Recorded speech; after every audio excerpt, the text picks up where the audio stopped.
Махмуд Алимов Шарипович. Да. Маш Вау. Маша долг. Или я у вас в гостях, или вы у меня, не знаю. Да мы все в одном доме находимся. Правильно. Очень долго Правильно. ждали. Очень Вот, долго Махмуд ждали. Алимов где-то Шарипович, как вы себя чувствуете? Я? Вы имеете в виду в политической плоскости или Вообще. здоровье мое? Здоровья ваше. А в целом, если здоровье политической ситуации, как? Рыба ищет где глубже, человек где хорошо. Да, много рыбы. Так что все хорошо. Маша, Колхоз там бы. нам у нас Вас подключились приветствуют люди, наши уже очень слушатели, много очень много. людей нам пишут в прямом эфире. Мы же с вами в прямом эфире находимся. Да. Слушает нас практически весь Кавказ. Махмуд Алимов Шарипович, мы рады. Во-первых, вы доказали сегодня, просто вот так вот нам доказали, что такое, что нынешнее руководство республики абсолютно вот так вот можно подойти, попросить на прошлой неделе прийти к нам в гости. Уже сегодня, на этой неделе, вы уже у нас в гостях, так же, как и вы сказали. Ибрагим, жди на следующей неделе. Вы уже здесь. Все, я рад здесь Браво. находиться. Рад находиться, потому что это наше родное, республиканское. Тем более я нет, до дороги, получается, на работе не послушаешь. Неважность нагоняю, что я там занят так, но все-таки не получается. А в дороге слушаю. Очень здорово. Слушаю. Ну, тогда и сказали. Мы Я знаю напряглись, ваше радио. Ибрагим, мы напряглись. Да, как бы будем думать, о чем говорить в эфире. Вот пишет самый позитивный глава. Я убежден в этом, не только самый позитивный, но и самый добрый. Но я не могу сказать самый-самый, я не определяю никогда, кто там сам. Но я убежден, что ваши отношения и то, какими дарами вы к нам пришли сегодня, это Битлз 68-й, это Роксет 88-й, кстати, Да. в этом году я родился. Вот, и это цветы. Старый рояль, весь в испуге. Помнишь, да, эту песню? Вот. Махмуд вот Али она. Макшерипович, ну, коли вы пришли к нам, расскажите, какую музыку вы слушали, когда были немножко помоложе. Помоложе. Я вам скажу, я слушал, я всеядный. Но нам повезло в детстве. У нас жил сосед, Зюзин фамилия их была. Зюзины. Соседи напротив. А у них внук был, они жители были Одессы. И вот они приезжали с Одессы на каникулы к нам в Слепцовск. И он привозил винилы, этот мальчик. Был предприимчив тогда, мы тогда это не понимали, но он нам за рубль давал переписать на бобины пластинку всякие. Ну и тогда получилось Ху группа, Юрай Хип, Лед Зеппелин. И я уже много могу перечислять их. Вот, просто в последнее время взрослые дяди, они...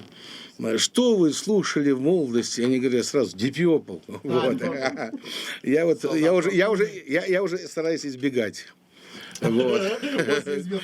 Да. Поэтому, если брать музыку, в то время больше доступно было, насколько я помню, в школе мы играли в ансамбле, в средней школе номер 1.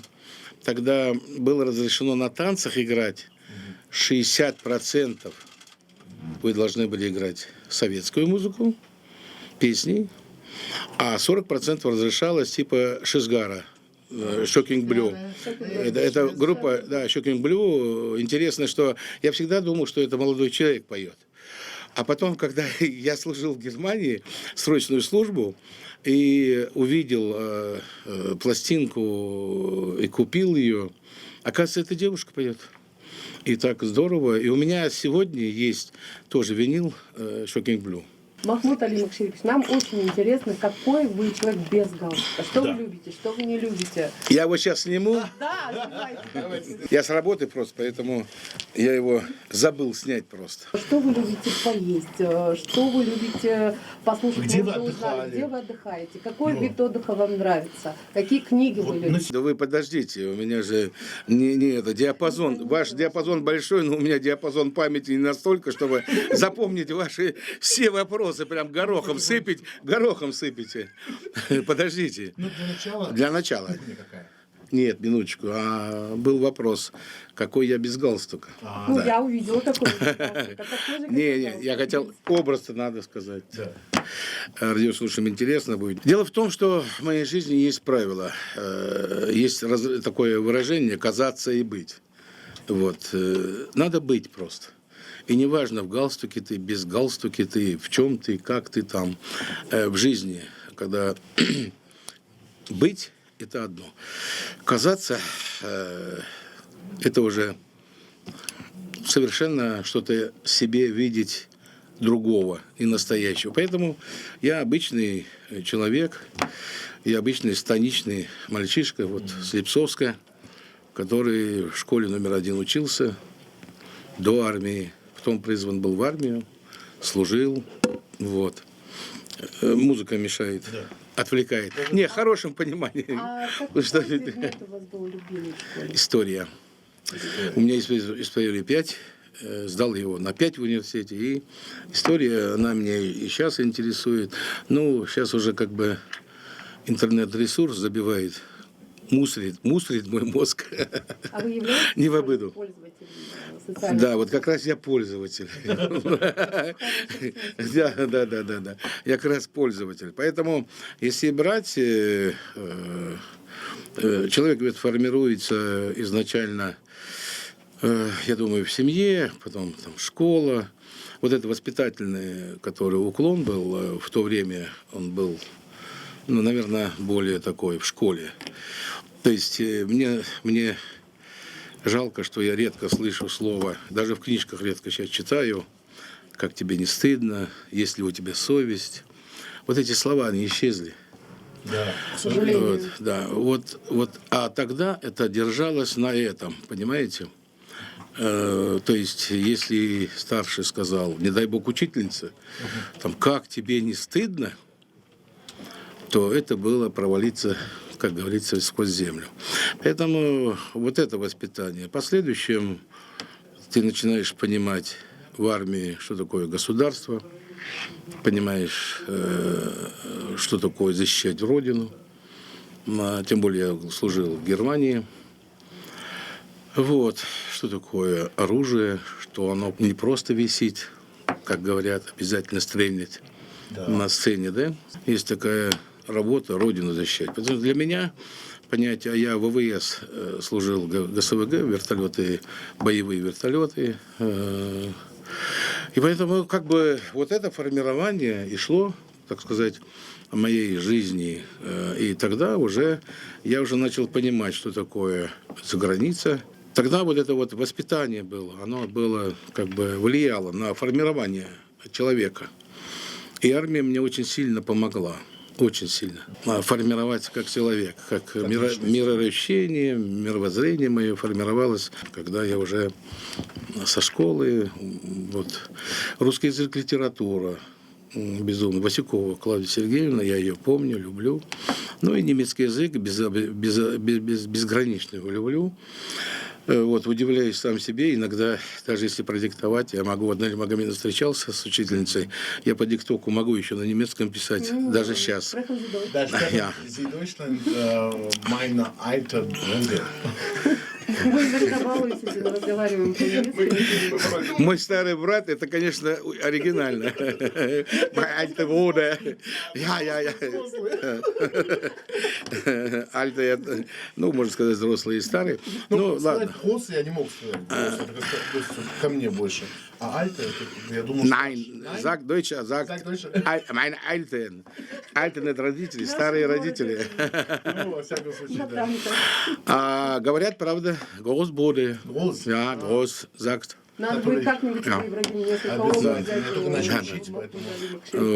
Вот. Ну, это уже другая тема. Это, я считаю, что когда человек знает язык свой, тем более у нас счастье такое, что мы знаем свой родной, знаем, да, алхамдулилlah, вот, и знаем, естественно, русский. Как-то мне один очень такой ученый сказал, взрослый я уже был, я конечно, не думал. Он говорит, когда еще язык знаешь, каждый язык, он тебе дает еще одну жизнь. Понимать ее, когда ты другой язык еще знаешь. Поэтому, если говорить, ну, наверное, формирование идет. Что касается еды, хобби... Не, подождите, Германия еще, мне же интересно, я же сам был в Германии, мне интересно, что вам больше всего там понравилось? Именно вот что? Слушай, вы были в объединенной Германии. Да, к сожалению. Я-то был в ГДР. ГДР, да. Вот, а потом я еще был в ФРГ до соединения. Германия – это страна Я не знаю, почему там кто-то говорит, там, стремиться за границей, там. Там интересно. Но жить там, ну, я абсолютно адекватный человек, не избалованный жизнью, но знающий все прелести жизни, красоту ее, разносторонность. Но жить я там не смог бы. Не смог. Нет. Поэтому всегда это очень хорошее, да, выражение, оно действительно так и есть. Видите, я пригодился все-таки. Я все-таки пригодился. Уже не думаю, дай-ка я сейчас отдохну там на Волге, вот, сейчас на катере, там, рыбалка. А тут раз и говорят, там, нет, работы еще. Вот, поэтому пригодился. Нет, на самом деле это очень здорово, что пригодился. Вот вы говорили по поводу того, что уже сейчас дети не читают. Ты сам педагог. И, соответственно, вот говоря об этом, это большая проблема. Ко мне приходят дети, взрослые, и дети, взрослые в основном, ну и дети. Я их спрашиваю, вот, ребят, вот что вы читали? Вот последняя книга, которую вы читали. Мало кто мне скажет, что последний месяц назад какую-то книжку прочитал. Я говорю, читали Солженицына «Архипелаг ГУЛАГ»? Мне говорят, понятия не имеют, что такие писатели есть. Я перебью, я и вас перебью. Если со мной я был бы ребенок, вы начали так говорить, я бы вообще не читал бы ничего. Да? Это категоричность и упрек. Нельзя, ну извините, но я нельзя говорить. Вы там типа Пастернака не читал, но я с ним не согласен. Вот, поэтому нельзя. Нет, это я не дай бог, я сенсеем не хочу быть. Все-таки с детьми вопрос в том, что это очень такой, знаете, это мука, это вода, это замес. Не сразу же, вот вы же не берете в сковородку муку, вылили, высыпали там воду, соду, соль и перемешали и получили пирожок. Так вот, извиняюсь за такую аналогию, тавтологию, но все-таки это надо сперва чистую воду. То есть, я считаю, с детьми надо говорить сдалека. Они очень хорошие, они ранимые, но у них дезориентированность не потому, что они не образованные. У них возраст просто такой, потом они эмоциональные, они еще не ориентируются, они не замечают, вот кто-то в определенном возрасте замечает цветы.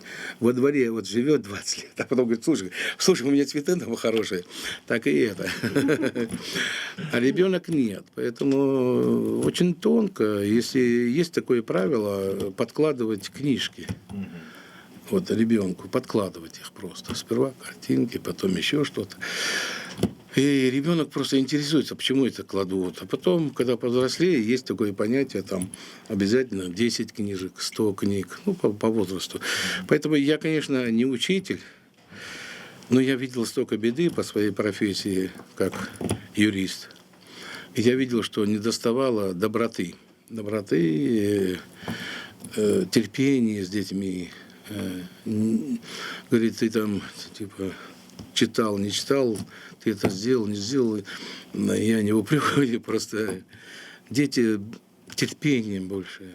Они же абсолютно, целый компонент лежит перед тобой. Это просто единый, он человечек такой красивый, девочка, мальчик. Но с ним надо, очень осторожно, очень. И надо уметь слушать. Вот в моем понимании. А у вас есть любимая книга или фильм, которая заставила вас, не поплакать, но, во всяком случае, поразмышлять немножко о бытие, о жизни? Моя первая книга – это мой дедушка, так скажем. Он прожил 103 года и 19 лет был в охранке Его Величества. Вот. И у меня был такой, книга-то понятно, я сейчас могу сказать, какие книги там. Но дедушка очень много рассказывал. Очень много в своей жизни видел. В Санкт-Петербурге прожил 19 лет в молодости. И вот он рассказывал очень много вещей, которые меня поражали. И я помню Куприна. Он мне рассказывал некоторые нюансы, а потом я прочитал Куприна «Яму». И его уже не было. А те вещи, которые он рассказывал, там излагались тогда куплены. Поэтому книга, ведь она поэтапна. В целом образование надо всеядно быть, я понимаю. Потом понимание приходит, какой жанр тебе нравится, или что-то нравится, или не читать, их и читать. Иногда пролистываешь, и понятно, а иногда нет. Но если брать познавательно, я больше в силу того, чтобы всю жизнь учился, и у меня исторический набор книг есть, всяких периодов, поэтому я интересовался ими. Но если брать, я много перечитывал Куприна, Чехова обожаю. Если посмеяться... Гоголь? Не. Гоголь, Зощенко. Не надо даже крокодил читать, Зощенко читай и веселись, грустно если. Вот. Поэтому это разное понимание есть. Вот. Ну и серьезные вещи. Терпение надо иметь, если брать Достоевского или Толстого, это надо. Но мне нравится очень Толстой. Некоторые вещи даже я по молодости там выписывал. Мне нравится, как он рассуждал. Некоторые его высказывания, они, по-моему, бессмертные. Потому что он интересно говорил, вот, кстати, о людях. Он говорил, если тебе не нравится что-то в человеке, покопайся себе, найдешь тот же недостаток. Но он говорил дальше, он говорил, если покопаешься поглубже, найдешь хуже, чем у него. Да, это цитата. У нас вот недавно на пресс-конференции с министром образования Айсетой Ибрагимовной подняли такой вопрос о внедрении современных каких-то элементов в нашу школу. Федеральная целевая программа есть «Точка роста», если не ошибаюсь. 52 школы уже на территории республики получили такую возможность, и Кантошская школа, в которой я работаю, сам не стала исключением. Это на самом деле, друзья, об этом нужно говорить, мало кто говорит, но об этом нужно говорить. Это ноутбуки на каждый стол. Каждый ребенок имеет право, возможность изготовить из 3D-принтера все, что он захочет. Он может поиграть в шахматы, он может открыть любую книгу. У него невероятное количество возможностей, лего и так далее, и так далее. Это очень, очень большой набор. Вот такого формата, это очень здорово, чтобы ребенок шел в ногу со временем. Я понимаю, что книги, я понимаю, что это образование, развитие интеллекта, но тут тоже ребенок должен... Вот что еще у нас такое планируется и что уже сделано на данный момент? Я знаю, что вот мне, когда спрашивал, 9610 ученических мест уже к 2021 году будет еще. Это колоссальная цифра, если просто вздуматься о том, что когда нету бюджета, и еще, кстати, по бюджету, очень много вопросов сейчас. Вот по образованию сначала, а потом мы пойдем к бюджету. Но это только начало получается? Да, только начало. Судя по всему, да.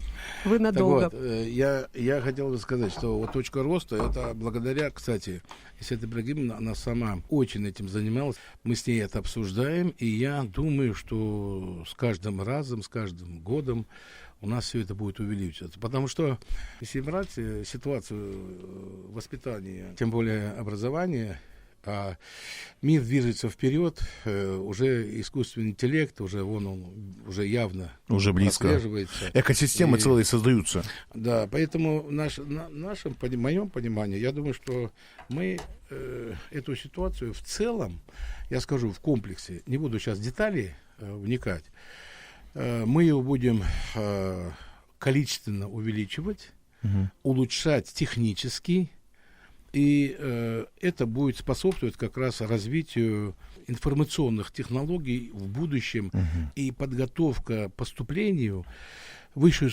учебное заведение. И мы с ней договорились, у нас была такая ситуация, что нам дают и сейчас целевые места в других регионах, подготовка специалистов, и у нас это было гуманитарное. Не в обиду никому гуманитариям. Мы сейчас 90%, я ее попросил перейти на соглашение с другими регионами, вузами, техническими. Вот авиационный институт, институт Поволжский, например, есть информационных технологий, у нас есть технологический университет. Вот эти вот вузы, они сегодня нам нужны. У нас специалистов, вот что-нибудь связано с технологиями, если возьмите предприятие РИАК или маломальский такой процесс, где требуются инженеры, У нас там все приглашенные. Я не против, чтобы к нам приезжали специалисты, образованные техническим образованием. Это же, во Но- всяком случае, они делятся своим опытом Да, образования. но мне бы хотелось, чтобы у нас их готовили. Они готовили, к нам приезжали наши ребята, наши девчонки, потому что я думаю, что это все получится. На 21 год уже пойдут, после ЕГЭ у нас дал Эндали. Многие пойдут в технические вузы. Да, Эндрю. И это еще дает одну вещь, потому что математика, физика, химия, точные науки, в общем, они сейчас стали востребованы. Потому что я посмотрел, так у нас более 70% гуманитарии, 80%. Ну, это чуть не сказал, не Переизбыток. годится никуда, но уже сказал. Профицит. Поэтому нам нужны производственники, чтобы у нас вот этот вот технический прогресс, он шел вперед. У нас такой период сложился нашей государственности, республики, что периоды такие трагические, тяжелые, потом просветление. А сейчас такой период, когда творить можно. И поэтому сейчас нужны как раз инженеры. Сейчас нужны всех отраслей, связь, производство любое, какое вы возьмите, понимаете. Сейчас комбайн тоже, садишься, там все компьютеризировано, там садишься, это технологически настолько вперед убежал, там кнопки нажал, и он сам там, ну программу задал, и нет, ну правда, это и есть так, да. Если брать-то и где у нас молочные предприятия есть, или другие, любые. Поэтому, я думаю, это с семьи начать надо. Ведь человек, когда уже просто выбирает профессию, неважно, он слесарь, сантехник, или он... раньше было такое понятие рабфак, там еще что-то. Все работали где-то. А потом уже он понимал и уже осознанно выбирал профессию, то есть учебу к профессии. А сейчас он видит, ну, судья хорошо живет. Он, понимаете, прокурор хорошо живет. Абсолютно, понимаете? И он думает, вот если я юрфак закончу, я буду это. Но это не так, потому что нужно продукт какой-то. Да, когда я учился, там, я не знаю, 40 лет назад и больше, ну тогда, я помню, это было очень престижно. Но сегодня, я не знаю, можно ли это говорить, но я, можно сказать, запретил своим сыновьям идти на юрфак. Да. Я сказал, идите в инженеры. Они пошли в инженеры. В доме одного юриста хватит. Да.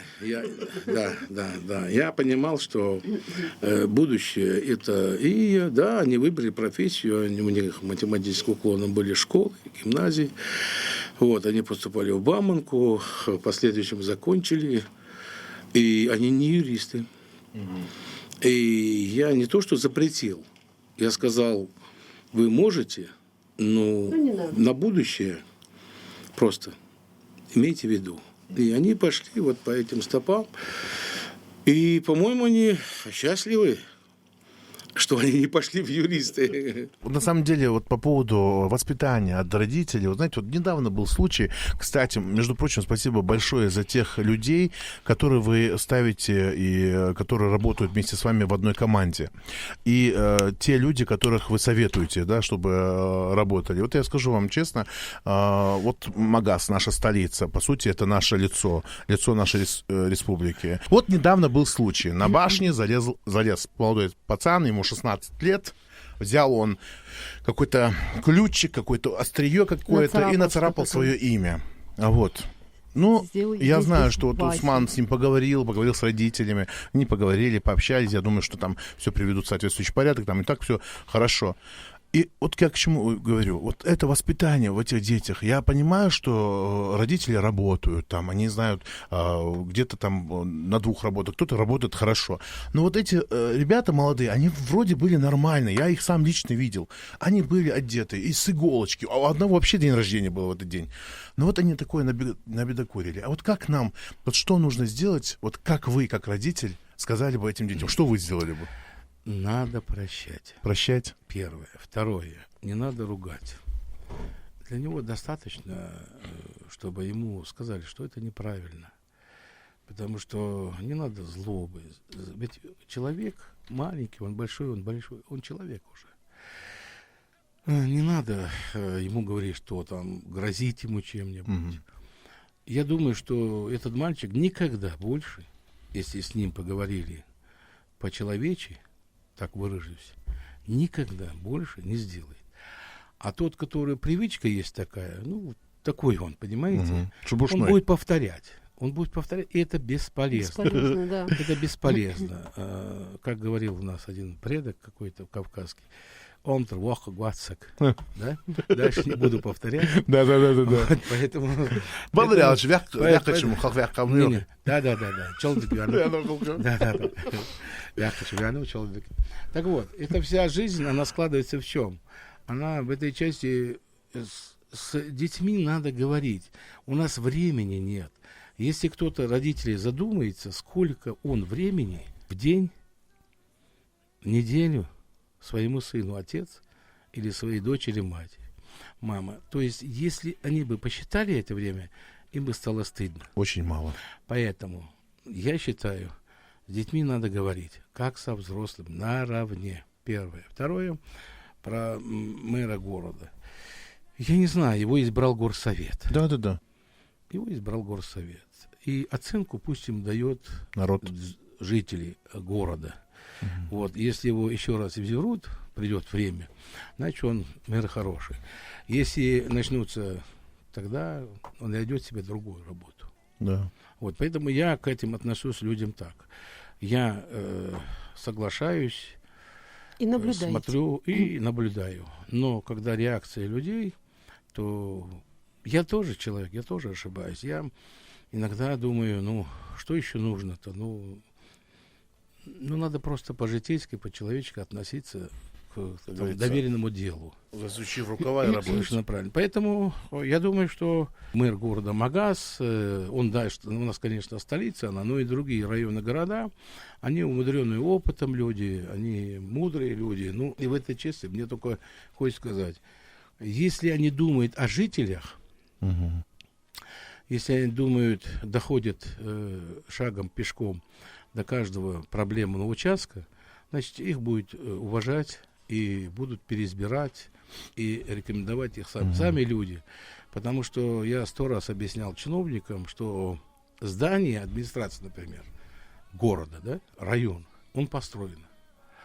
Кабинет ему создают, ему дают финансы на канцтовары, ему дают служебную машину, ему дают кресло, я не знаю, ну все ему дают.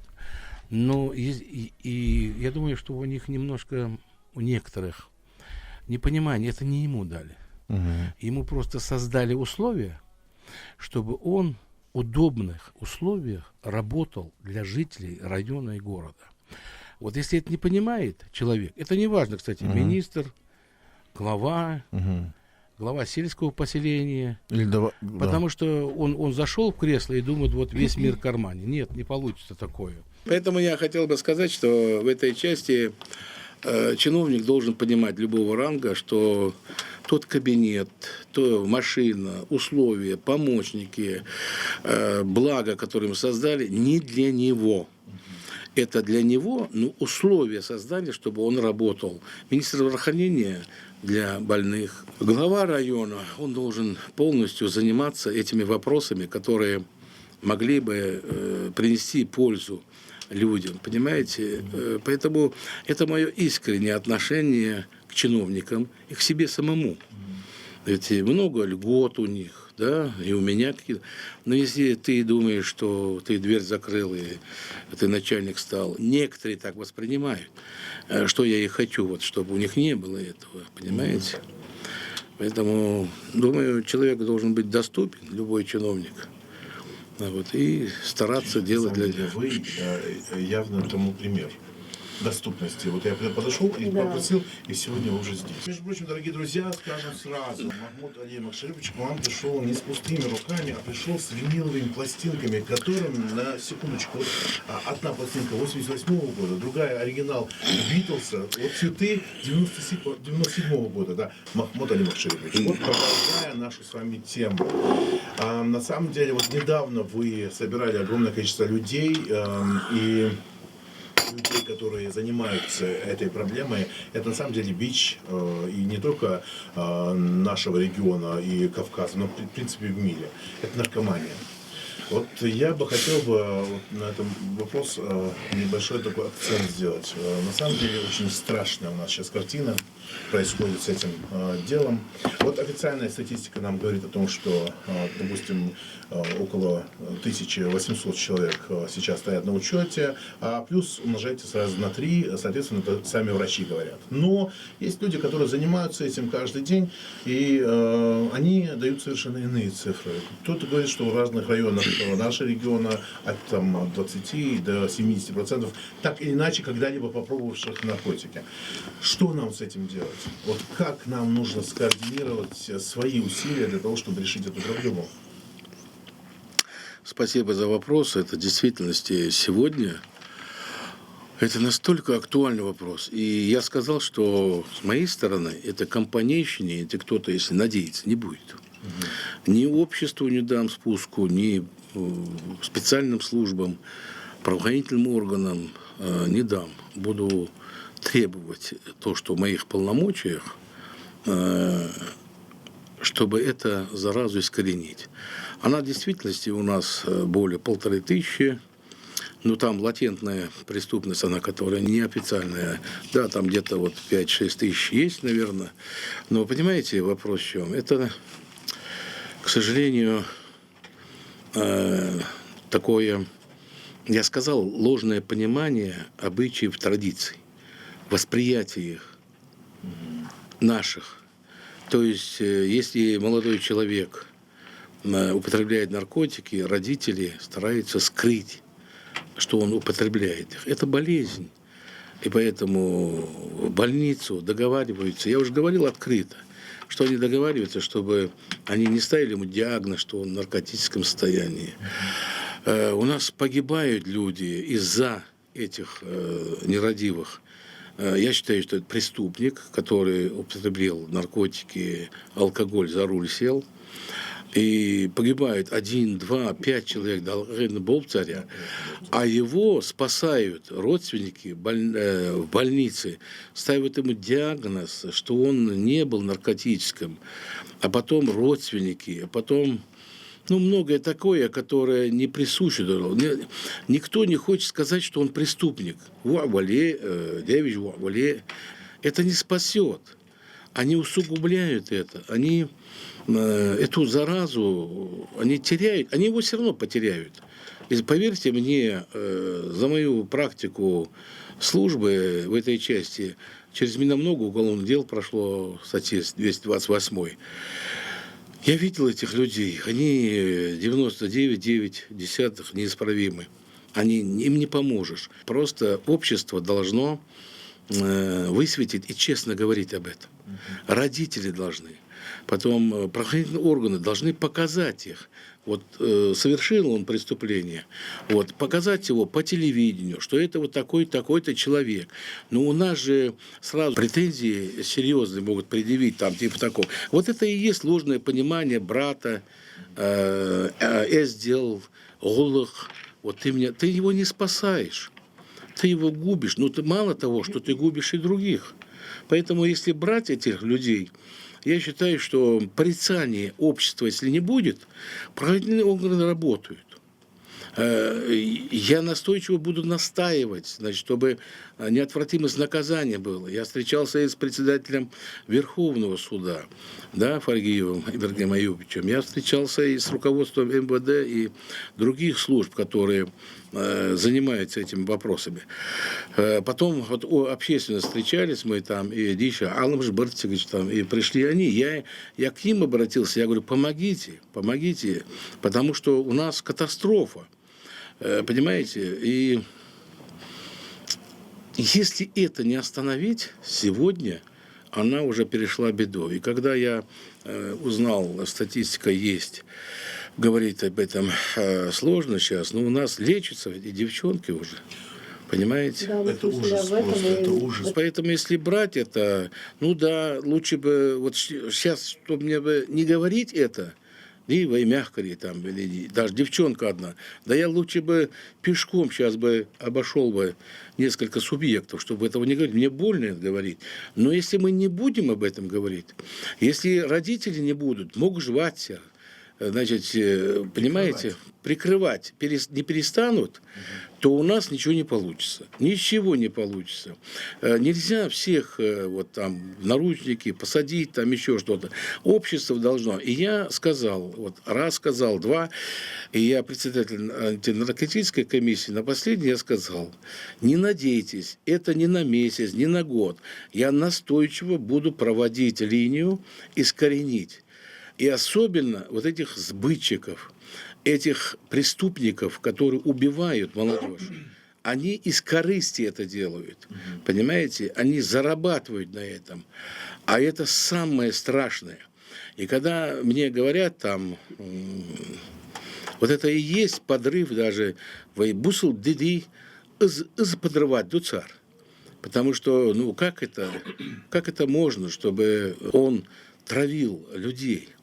Придумали какие-то названия еще такие, знаете, типа лирика, назовите еще фиалкой, ромашка еще назовите, понимаете? Да это духш, алгаш. Понимаешь, у нас это говорят духш. И вторая часть, которую мне говорят там, вот я не общаюсь там, дижа на хацане, уал там, или, да я общаюсь. Или там у нас уважаемые там фамилии есть, тейпы есть. Мне говорят, вот ты не общайся.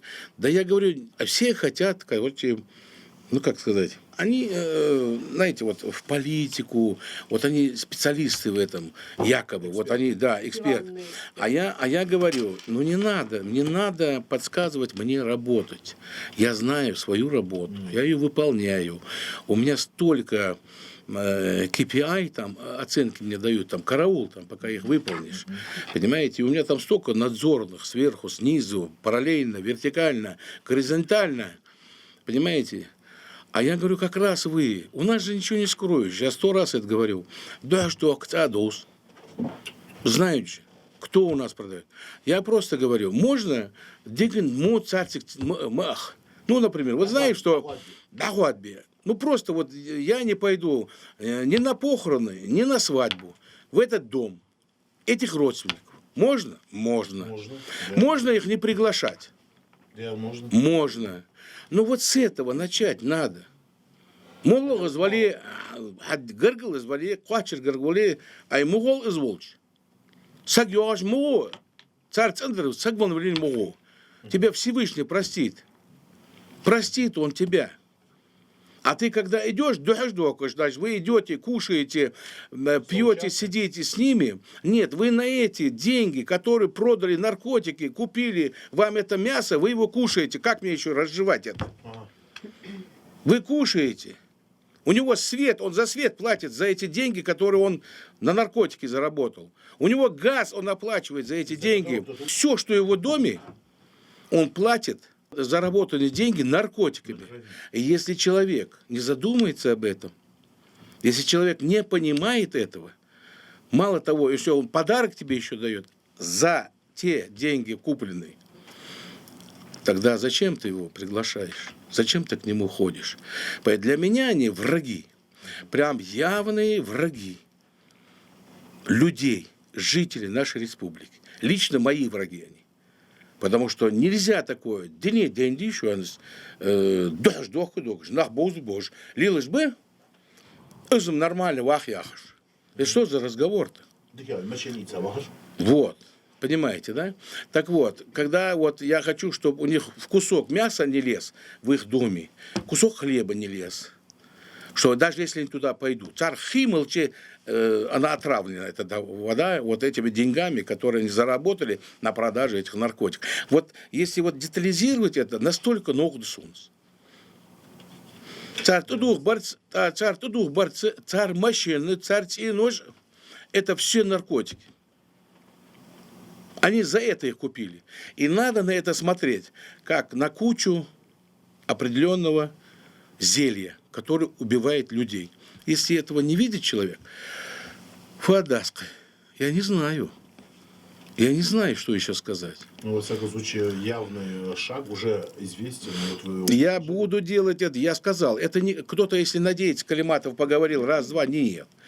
Это планово, системно будет работа, пока я не добьюсь результатов. И пока люди не поймут. Просто могу я, еще раз повторю, дождоквиз, царко дашмывал, дик моцардец дал волосус. Вот пусть они почувствуют это. Все же прекрасно знают, кто Все знают у нас. Конечно. это лицемерие. Это Поэтому вот это ярлыки не будем вешать, но молчаливое презрение общество должно презирать их. А презрение это и есть. Если я к тебе не пришел, к тому не пошел, это и есть, понимаете? Поэтому я с этим буду бороться системно и ежедневно, как я только это смогу. Поэтому... Поддерживаю на все 100, пишут нам, Давайте о хорошем. Да, сейчас мы перейдем к хорошему, Тут потому что вопросы очень много сделано. Вот вы узнали огромное количество информации про людей. Вот здесь вот пишут, да, есть русская поговорка, Уважаемый глава республики, есть русская поговорка: во многом знании много печали. Став главой, получив больше информации, не разочаровались вы в людях, во власти, в системе управления? Вот как раз таки об этом сейчас мы и говорим буквально. Ну, вы знаете, назывался груздем, полезай в кузов. Я в своей жизни сюда, Золорсук, у нас 7 в семье, Буричу делал, что эпиздан согласен. Вот я 17 лет, да, поэтому у меня трудностей нет. И информация, она необходима. Но информация, когда ты работаешь, и у тебя есть предмет твоей работы, у тебя избирательный уже мозг. Лишнюю она мне выбрасывает, что не нужно мне. Но я так думаю, потому что я короче, не мучаюсь там какими-то пустыми мыслями, что это такое. Да, предмет иногда тяжелый, когда ты знаешь это. И я в действительности, получая информацию, понял одну вещь. У нас маломальский чиновник, вот глава сельского поселения, да какой-нибудь завгража там, но я говорю, а министр уже, глав там этих. Я иногда на них смотрю, они важнее, чем у нас высшее должностное лицо России даже, ведут себя так. Важность какая-то, понимаете? А он забывает, как я раньше говорил, все условия ему создали, чтобы он работал для жителей. Они этого мало, ну не все понимают это. Поэтому я когда смотрю на это, я стараюсь им дать понять это, что, друзья, вам все это дано для того, чтобы вы улучшали жизнь жителей. А в части того, что если мы будем говорить, информация, мешает ли она что-либо, я обязан много информации иметь. Моя работа такая. И она в большинстве своей полезна. И она должна мною реализоваться. Я ее реализую предметно. Я не могу ее в одну, так сказать, стопку скидывать.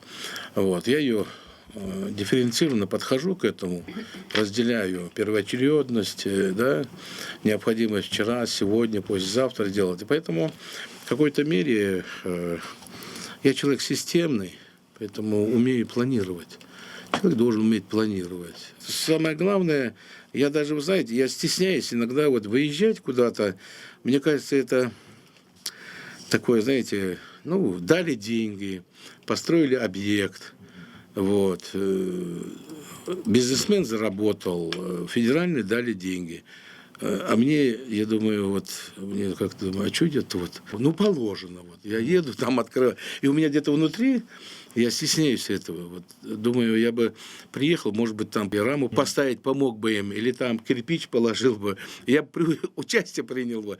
А так, то есть, ну, бывают такие мысли. А есть ли у вас домашняя работа? Вот вы, я понимаю, что вопрос. Раньше человек скучает. Вот у нас, спасибо, кстати, Бесану Мизиеву, между прочим, скажу, это есть как есть наш комтуризм, да, огромный, молодец, пацан, работает прям хорошо. Вот сейчас они экотуризм будут делать. Люди с Москвы, из Питера приезжают к нам подоить коров. Круто. А вот вы, голова, целый день находитесь вот в этом, во всем. Неудачная аналогия, конечно. Я просто говорю, как может быть, бывает такое, посадить картошку захочется человеку в отпуск. Или у вас вообще есть отпуск? У вас есть огород. У меня, правда, есть огород. Есть одна вещь. Сегодня, конечно, я картошку не сажаю, кукурузу не выращиваю. Вот. Может быть, я и хотел бы, но все-таки могу сказать, что некоторые вещи, деревья, которые растут на территории, где я живу, я к ним отношение имею. Ну, я не хотел бы это говорить, что я там работаю, потому что это больше, больше как отдых. Вышел, ну, гуляешь, да, и заодно что-то делаешь. А так, если говорить, вот добрые дела, которые у нас сегодня, у нас вот планируется или до, или после праздников, планируем пока в Малгобеке там не одну сотню деревьев высаживать, выезжать будем туда, вот, именно город Малгобек. Я все туда это наездами, а у нас он город очень хороший, красивый, и люди там красивые живут. Вот собираюсь туда, может быть, после праздников поедем. Поэтому трудиться, если кто-нибудь пригласить на субботник, ну, наверное, поеду. Вот. Раньше студентами-то выезжали эти студенческие отряды, да, на капусту выезжали. Какая разница? Какая разница? Капустники, между прочим, устраивали. Они же тогда возникали. Да. Вот, поэтому, ну, вот прямо так сказать, что я там с лопатой там это в рабочей одежде там целенаправленно. Вот. Я, конечно, стадо дойное не держу. Вот ваша любимая еда. Любимая еда? Гречка. Гречка. Ну и... Нет, котлетки нет, рыбку какую-нибудь, вот какую-нибудь рыбку. Вот смотрите, Умар пишет нам: ассаламу алейкум, Сейдик Халаха, Мамад Али, и бонжурно всем радиослушателям. А вы по зодиаку Овен, впрочем, как и я, но пасаран. У вас по характеру активная жизненная позиция, воинственность, идеализм, не бегаете от опасности, готовите на жертвы, обладаете решительностью, часто не живете прошлым, смотрите в будущее, настоящее, вам близки эти описания. Еще, вы любите писать или написали ли вы что-нибудь, какую-нибудь книгу или о чем? Вот, Баркалдал, это Баку Дельчанде. Знаешь, на что похоже? Вы привлекательны, я чертовски. Я вам скажу, я скептически отношусь к всяким зодиачным этим писаниям. Ну, интересно, для себя интересно. Некоторые читал, конечно, но к этому скептически отношусь. Абсолютно к ним равнодушен.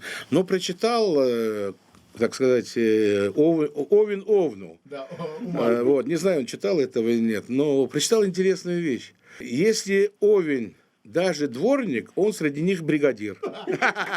Это написано.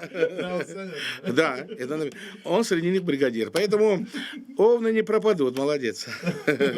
Вот, и вот я хотел бы еще обязательно вопрос, мы с вами говорили про наркоманию, но вернемся к и хорошим вещам. Ну, они, конечно, не хорошие. Во всяком случае, поддержать и сказать спасибо нашим врачам надо, потому что вот цифры приведу. 14 805 человек у нас переболело. К сожалению, да, как это Бог царя, 174 человека у нас погибло и 13 067 человек выздоровело. Вообще, честно вам скажу, это и есть сейчас, наверное, продолжается, просто мы уже меньше об этом думаем.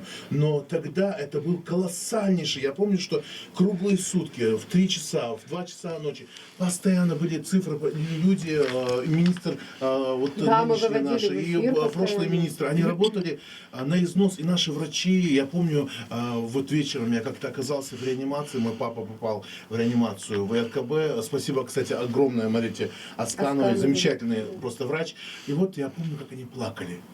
Махмуд Ильич, они плакали, они выходили, мы не знаем, что делать. Вот так вот убирали слезы эти женщины ночью, это 5 утра. И я помню, как они выносили людей оттуда. Это было просто невероятно. Мы прошли через это. Как у нас уже скоро будет, мы вздохнем, мы снимем маски. Вы знаете, разные прогнозы Но на сегодняшний день у нас это, по-моему, последняя цифра у меня была, 9 человек всего поступило. И у нас мы ограничиваем уже больницы, оставляем там 1 и 2. У нас Сунджи, мы там женщинам, роженицам, ну, беременным нашим женщинам оставили, потому что она специфично так, да. Потом у нас Назрановская, Малгобеки, потому что очень далеко везти, там оставили некоторые. Мы это потихоньку сейчас снижаем, все эти данные, и у нас, да, Алхуастамбе нас как бы Всевышний бережет, но перейду предметно, если вы говорите, я думаю, что мы не оплачиваем долгу перед врачами. Вот вы эмоционально сказали, что вот такая вот ситуация. Я вам скажу, что не люблю слово «акалса», говорили «онаму калса кес». Я не знаю, как бы другое применить к женщинам им. Они настолько стойкие. Динул дложди, издел дложь и профессионализм. Они спасли столько. У нас, ведь вы знаете, что у нас раз она прошла беда, да? Ни одной больницы инфекционной нет. Кислород, там же надо провести каждую палату, каждую. Понимаете? У нас не было ни одной палаты. Мы их 1223 или 24 сделали. Палаты по всей республике за месяца 2-3. Провели кислород. По ходу обучали людей. Мы попросили, у нас первая бригада, 6 человек приехала, помогали нам с Москвы. Потом вторая бригада, потом президент Российской Федерации, я очень благодарен Владимиру Владимировичу, он сам, вы знаете, вот как-то у нас мимо проходит, как будто мы сами с себя-то, вот мы такие вот сами такие великие там, да, но я вам скажу, в ежедневном режиме, если кто заметил, в неделю по 5-6 раз президент ВКС проводил лично. И вот в один ВКС он сказал, вот, по-моему, Иркутская, и в Калмыкию, и в Ингушетию, и прилетел Ил-76 оборудованием, опять бригада врачей, и они помогли нам. Но основная нагрузка легла на наших врачей. И сегодня президент же орден, государственная награда, орден Пирогова, и у нас награждены десятки уже врачей, указом президента. Я их вручал лично, их передали сюда. У нас благодарности сотни. Вот понимаете, знаете, нехорошее слово, там сотни, я сказал. Индивидуально каждый врач, он был награжден президентом лично. Понимаете, Российской Федерации. И мы не оплачиваем, я сказал, долгу. Если бы сегодня понимать, что они вынесли сутками в этих спецодеждах, в красной зоне, и, понимаете, дома семьи, дома дети, да, я там попросил, чтобы мы все ресурсы, какие можем возможности для женщин, ну, особенно для врачей, медсестер наших, сестренок, которые там работают, технические сестренки наши, которые работали, все участковые, скорая помощь, водители, неважно, он же возил их. Вы знаете, вызовов иногда было 500 в сутки, 500. И водители, они вот так вот по карусели. Поэтому, если сегодня говорить, я думаю, что не оценим долгу мы перед ними. Сегодня мы надеемся, снижение, конечно, пошло. Но до 15-го, я указом у нас до 15 марта мы ограничиваем. Всех призываю. Сегодня могу сказать, вот, ну, это они старались, они боролись за них, ждул царя, которые умерли, но все-таки они же спасли, понимаете, десятки тысяч спасли наших, ведь там было караул. Понимаете? Сперва непонимание было. Человек заболел, ну, у нас же привычно, взял там дядю, отца, да, и повез. Пока доехал, говорит, зачем? Надо было вызвать. Он и сам туда приехал, больной уже. И у нас, я помню, там 3 человека приехали там откуда-то, пошли домой. В одном домой пришли 6 человек, в других было по 8 человек. Вот 3 приехали, в 3 дома зашли. 22 человека сразу больных на второй день. Понимаете, у нас это как ком шел. Поэтому я не знаю, я их буду благодарить, говорить им спасибо. Вот сколько судин был шанды судать у нас. Царь Беаболха Хазбер. Понимаете? На самом деле, алхамдулилlah, да, я слушал, что вы есть, что вот этот неустанный труд, я стал свидетелем, когда 40 минут при мне реанимировали человека. Я помню девочку, вот эту вот медсестру, я не знаю, когда я ее найду, я обязательно подарю цветы, что-нибудь сделаю. Вот с такими слезами она пыталась реанимировать человека, к сожалению, не смогла. 40 минут, не выходя от нее. Но еще, Махмуд Алимакшевич, нужно сказать спасибо всем тем, кто откликнулся. Вот мы на радиостанции «Репаблик», между прочим, сделали очень большую акцию, которая «Сиди дома» называется акция, чтобы вот нашим людям донести. И на эту акцию откликнулись абсолютно все.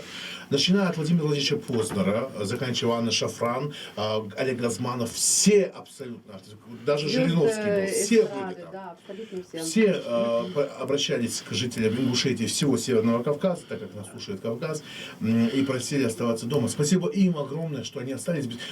Вот буквально один звонок, и они окликались, сразу нам прислали звук свой, и мы это все пускали в эфир. На И спасибо им протяжении очень большое. долгого времени мы крутили это Да. в эфире.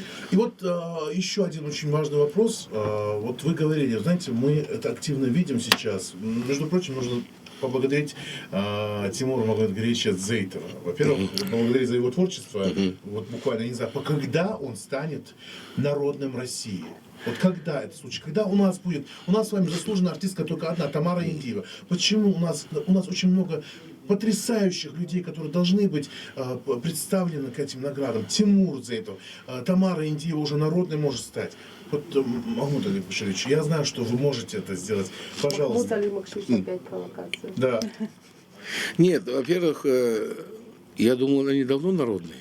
Они народные, конечно, абсолютно, бесспорно. Нет, я знаю.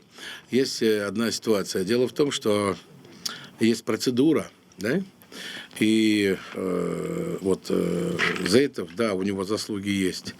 Не умаляя его заслуги, у нас много есть, где наши люди заслуживают, и он действительно в своей области, тем более культура, она поднята им на уровень, и, надеюсь, дальше будет. И он действительно заслуживает. И я вам скажу, Тамара Индиева, я ее знаю, безумно красивый человек, талантливый человек. У нас и другие артисты есть. И сегодня я могу сказать, что, если я вот так провокационный вопрос, заслуживает Зейтов Тимур Магомедгариевич. Он заслуживает. Вот, поэтому я думаю, сейчас он нас слышит, если, думаю, хорошо подготовился радиоведущий. Знаете, я хочу сказать, что благодаря сейчас вот нам выделили деньги на 250 лет, у нас сейчас закуплены музыкальные инструменты великолепные. У нас Тимур организовал сейчас, улучшил, я так понимаю, оркестр народных инструментов. Это просто великолепно. Там Впервые за всю историю. Вот, да, вот. И потом у нас духовой оркестр, и у нас будет симфонический. У нас теперь не одна рояль в кустах, а у нас теперь более 70 и рояли, пианино самого высокого и дорогого качества. У нас и аккордеоны по заказу, и дахчинпадр, по-моему, 40-50. Короче, инструментов 600 новых, значит, и прям вот самых-самых. Я думаю, артисты нас порадуют. Хотел бы спросить про наши родовые башни в Селине Кеки. Будут ли они восстанавливаться? Дело в том, что история это... Коки, наверное, знают, что это взорванные башни. Они были взорваны экспедиционной командой при царе-батюшке. Вот, когда Хорошо Земляхан у нас скрывался, Кукурхойболч.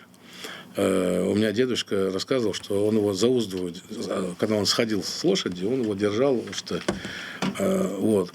И поэтому они взорваны. Но они, главное, подлетели, макушки слетели, но они стоят на месте. Они, говорят, бочки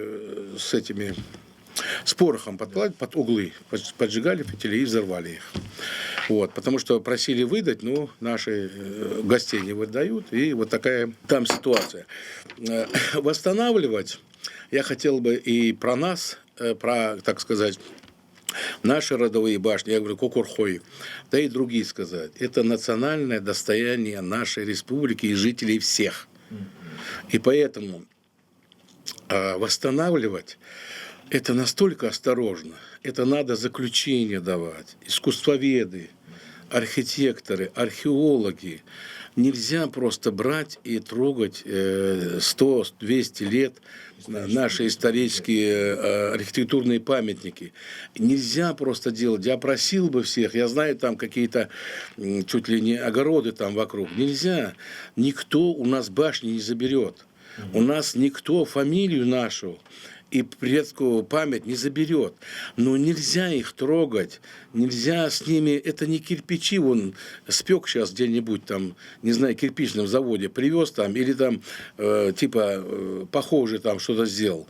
Нельзя, надо просто, я уже просил, там некоторые оградить, чтобы туда вольно ходящие животные не заходили, если там нужно. А так, я считаю, мы сегодня добиваемся, у нас в реестр, они не все поставлены, в реестр государственный поставим, федеральная собственность, она должна быть.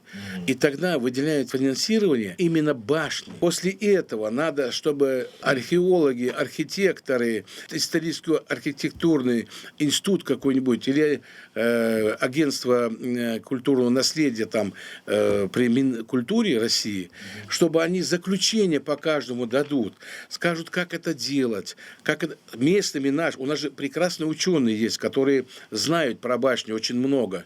Вот, да, да. И вот совместно с нашими и с заключением надо будет что тронуть там, мы тронем. Ну, а так нельзя там трогать. Это такое берму, потому что я очень просил бы, не надо башни, если башни. Слушай, я тебе говорю, еще мы не будет, 300 лет, 1000 лет пройдет, они будут стоять. Но не надо с них делать какой-то вот... Ты же вот камушек положишь, который... Они это делали, мы до сих пор не знаем, какой камень-то. Это мы догадываемся, там, предполагаем там.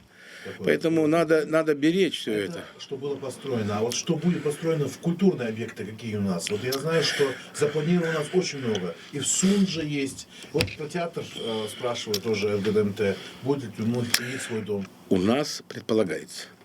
Реально. И проект есть предварительный, и финансирование. Значит, русский драмтеатр, филармония, республиканская библиотека. Вот 3. И у нас в Магасе земля есть. И это будут у нас монументальные, красивые, огромные, с большими залами, с завидным внешним видом визуально. Красивые здания, сооружения. И я обещаюсь, дал мяч, что могу животи. Мы их построим. И наша филармония, и наши кружки, и театр, и наши все ансамбли. Мы найдем для них место, и я немало времени уделяю нашей культуре, искусству. Поэтому все будет. Все будет. Вот только вот не просите меня дату, время и место встречи. Вы первый глава, который пришел за 18 лет к нам на радиостанцию, это очень здорово. Для нас это, конечно, я даже не знал. Честь. Да. Некоторые пытались. Некоторые пытались, не дошли. Вы дошли. Понятно. Вот я говорю, знаете, о чем? Вот перед тем, как прийти к следующему вопросу, последний вопрос, я думаю, что он важный вопрос. Крайний я вопрос. бы сказал, вот у нас наш соведущий утренний Гапур Дугаев, вот он сейчас делает большую такую работу. КВН, клуб веселых и Так. И вот они сейчас поехали в Ставрополь, выступили, им дали прям прямую билет в Сочи, они будут выступать. Вот, Махмуд Алимширович, вот такие, вот он, кстати, Гапур. Денег дайте. Да, не то, чтобы денег, не нужно денег. Нужна просто наша поддержка нужна, чтобы они шли вперед. Вот КВН, это я знаю, это наш российский продукт. КВН, это не голливудские какие-то там «Добрый вечер» с Иваном Ургантом и так далее. Но это наш продукт. И вот я бы хотел, чтобы наша республика тоже... Да, республика, чтобы выступила достойно. Это вопрос или... Это вопрос, как вы относитесь к КВНу? Да. Я, во-первых, отношусь очень хорошо. Я вам скажу, что реальная поддержка будет. Реальная будет. Эта возможность есть. Да. У нас есть такая возможность, дал и Андрей. Почему? Потому что, вы знаете, я прожил долго в республике. И скажу вам Вы знаете, чтобы услышать музыку, услышать зок, такая была программа, я в Назрань заезжал перед отлетом, там, через Москву, там, вот. Каждый год в отпуск приезжаю, я скупал все видеокассеты наших ансамблей, песни, примитивные аккорды, поют там лажают, но все равно я их брал, и у меня всегда в Самаре было такое время, когда я слушал с ностальгией наши вещи. Вообще, когда ты живешь вне пределах, тебе хочется что-то родное и близкое. А здесь теперь у меня наоборот. Когда я вижу, покажет центральное телевидение или где-нибудь на мазках в Париже выступают Республика Ингушетия, любой представитель, неважно, стихи ли он читает, а тем более, если на площадку выйдут КВН, Масляков, я думаю, обрадуется, что команде... А это значит, что ждет, когда наши приедут. А поддержка будет, это, кстати, очень... Я не знал, сейчас уже знаю. Махмуд Ильич подготовился, же говорили вы. Да я говорю, все нормально, все нормально. И вот последний вопрос. Да. Как вы умудрились сократить госдолг на 5 миллиардов? Как это возможно было с учетом того, что, в принципе, как это все двигается? Вообще, я не могу понять, что вы там сотворили. Я же не вытравленный прокурор. Да, поэтому да. я просто предложение сделал, чтобы честно работали. И потом экономили. И мы, в действительности, из этих денег мы с 11 миллиардов, у нас 5 миллиардов, 400 миллионов осталось. Мы, в действительности, навели порядок просто в некоторых отраслях. Я не хотел бы подробности говорить. Но это реально. Ну, это бюджет, видишь, он же на парламенте обсуждается, и закон о бюджете принимается. Там все видно, понимаете. Сейчас у нас предприятия, организации еще доработают, мы начнем зарабатывать, поэтому мы просто-напросто делаем свою работу. Да и команда неплохая, она старается, мы делаем свое дело. Поэтому о тонкости это представитель правительства или Министерство финансов. Понимаете? Да. Это тишина. Да, зачитаем буквально. Не вопрос, Давайте. это ваши пожелания. Мы передадим обязательно, но я хотел бы это зачитать, например, абонент 7770. Хочу напомнить нашему главе Махмуду Калиматову его слова, что он никогда не предавал, и сказать, что нашему народу очень важны эти слова. А Махмуд Али Макшарипович, мы будем вас всецело во всем поддерживать. И еще хотел пожелать вам всего хорошего, здоровья, процветания, всех вам благ. Я очень много, вы даже не представляете, сколько здесь смс. Можно я теперь перед этим кое-что скажу? Не знаю, услышит меня, нет. Я хотел передать всем своим друзьям, близким в Самаре огромный ингушский привет. Огромный. Всем моим друзьям.